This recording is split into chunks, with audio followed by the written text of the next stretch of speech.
Welcome to Web Certain TV. I'm Gemma Houghton. Today I'm here with Carlo Alvarez Spagnolo, who is the Director of Global Partnerships at Wanup, a hotel loyalty program for independent hotels.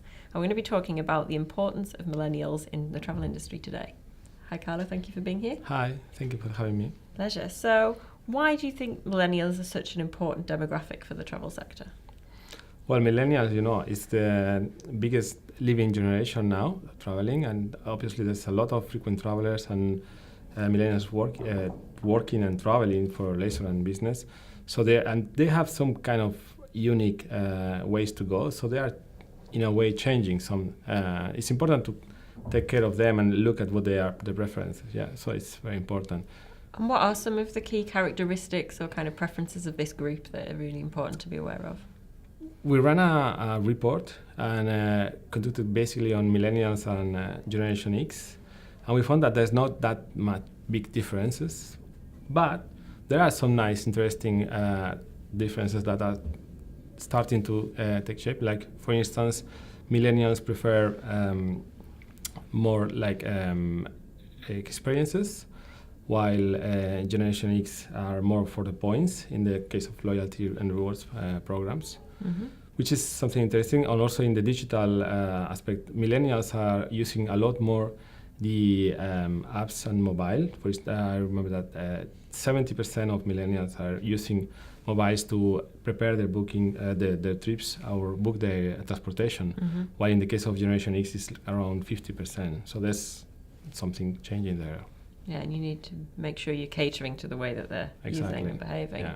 And did you notice, or do you notice any differences between countries and regions of the world in this group particularly, in the way that they differ? Yeah, we also found some interesting differences. Like, for instance, Spaniards prefer hotel chains.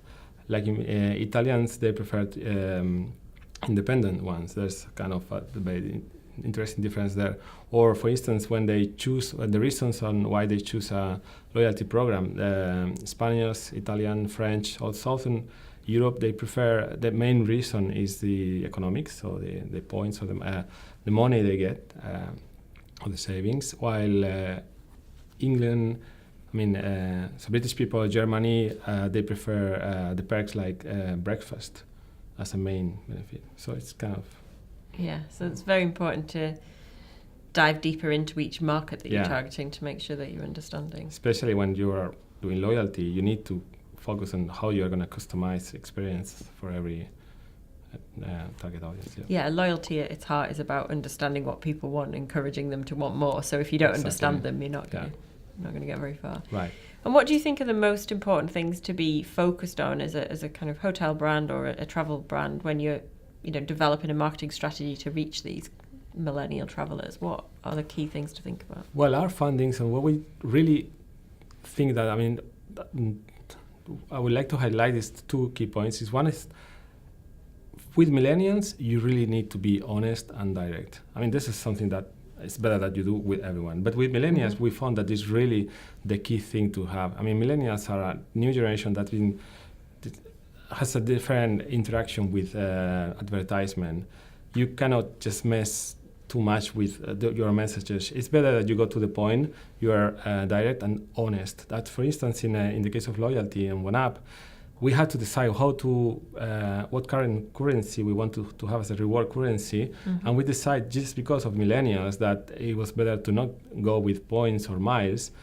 So we decided to have just cash. Like, they choose the currency, it's pounds or euros or mm-hmm. dollars, but we just talk about cash, which is more transparent, right? Yeah. And the second thing I would like to point for millennials is that they really don't like to wait. So the more instantaneous, the better. In fact, in loyalty, most programs are now switching to millennials by adding instant rewards. So that thing about loyalty programs that you need to add and wait for until you have some amount of miles in order to use it, that's not working with millennials, because they are all about doing things right now. So that's, in the case of Wanup, for instance, we decided that the travel cash, you can use it the moment you get it. So it's just instant rewards. That's the second thing. So for me, is to be honest and direct and to have instant things to do with them. And then the other, the key thing is to make sure that you are kind of visible and there in the channels and engaging with them in the channels that they use. Did you find any particular trends as to the social platforms, for example, or the ways in which those travelers will do their research and make decisions? Not really. I mean, I would say that what is really important is to be able to create a custom experience with them, and to do that, the best advice would be to have a strategy that covers all the touch points. So you have a strategy that covers social media, email, retargeting. So the more touch points you get, the more ways you are going to have to customize your message, which is what they really need. And yeah, exactly. It's that kind of personalised approach and making Exactly. sure that you are understanding their specific needs. Right. What are some of the kind of tactics or the approaches you can take in order to, get the right information so that you are providing, a relevant experience at the right time? How do you gain that information to start to understand those customers to make sure that you're providing that personalised approach that makes sense? Well, it's all about data, these days. And the good news is that there's lots of ways to gather the information.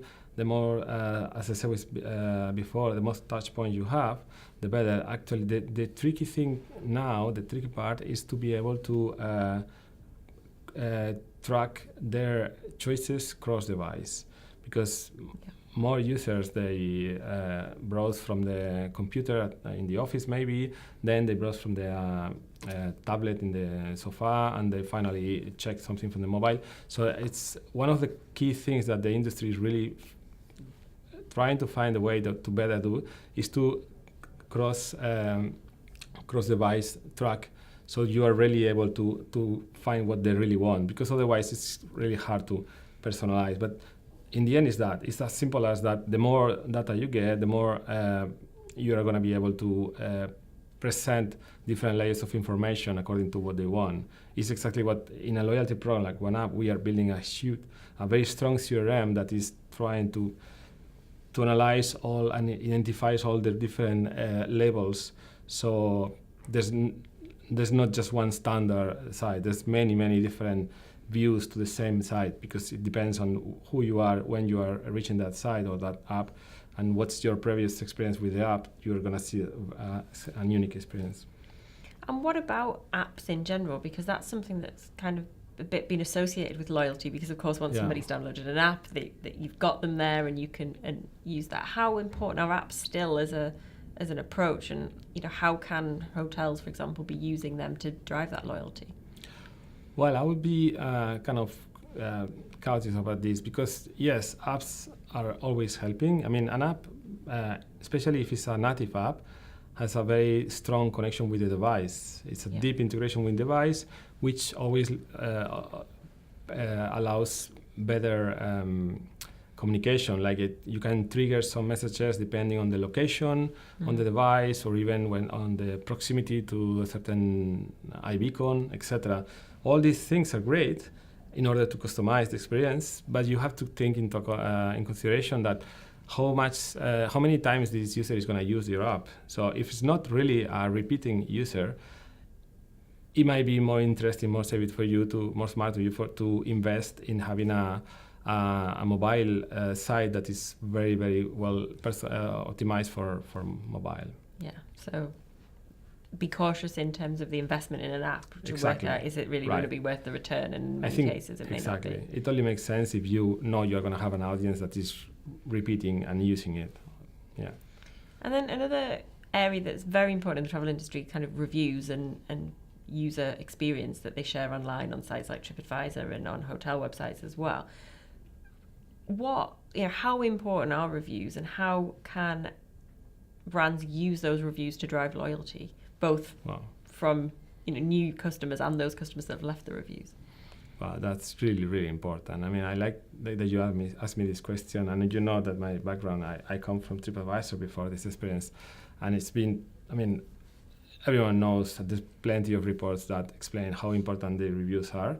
But for millennials, even if it's important for everyone, for millennials, all these reports, they show if you split by generations, you see that, for Generation X, there was, depending on the reports, they say that 70% consider reviews before to take a decision, a purchase.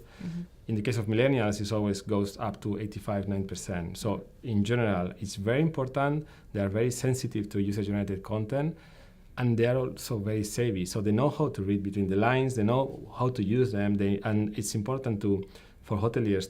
It's really important to answer negative reviews more than anything, because there's hoteliers that think that when they answer a negative review, they are answering to just the user that wrote that review, but that's not the case. You're answering mostly all the users that are going to read the review after that, right? So it's very important.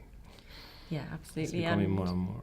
Should there be any more kind of focus from hotel brands in kind of incentivizing reviews, in kind of building relationship with those people who've left reviews, either positive or negative, to kind of encourage them to be more brand loyal? Or I think it really depends on how you do it. There is a certain line that you shouldn't cross when you incentivize for reviews. But yes, obviously, to create more ways of engagement is always positive, and to create conversation as well. I mean, the good point about reviews is that it's a conversation that has an end, because they write a review, you write an answer, it ends there. Yeah. It's not like a forum. But it's a good opportunity to create engagement. Incentivize this, well, it really depends on how you do it. Yeah. At some point, it could be nice. If you're in a loyalty program, obviously, there's always this play about rewarding for everything that you do, but it needs to be done with a lot of caution, because otherwise it can be too much, right? Well, and like you said as well, it's about being honest and open, and if it seems like you're not doing that, you could have a negative response. So what would be your kind of really top one tip that you'd give to any brand that is really targeting this millennial audience in the travel industry? What is the really one most important thing to be aware of? Well, what we found, and it's been said in many reports, is that millennials, out of any other thing, they love experiences, unique experiences. They love to have new experiences. And they also love honesty and direct things. So my advice would be that to have a proposal that is honest, direct, and focus on what makes your product, your service unique, because that's what they really want. If you manage to get to them with a direct proposition that covers all this uniqueness, that's the problem. I mean, they love to share. So if you do this right, they're going to share it, and they're going to become your ambassadors as well. That's my tip, I think. Great. Well, it's great to talk to you today. Thank you very much for sharing your insights. Thank you to you. Thanks. You.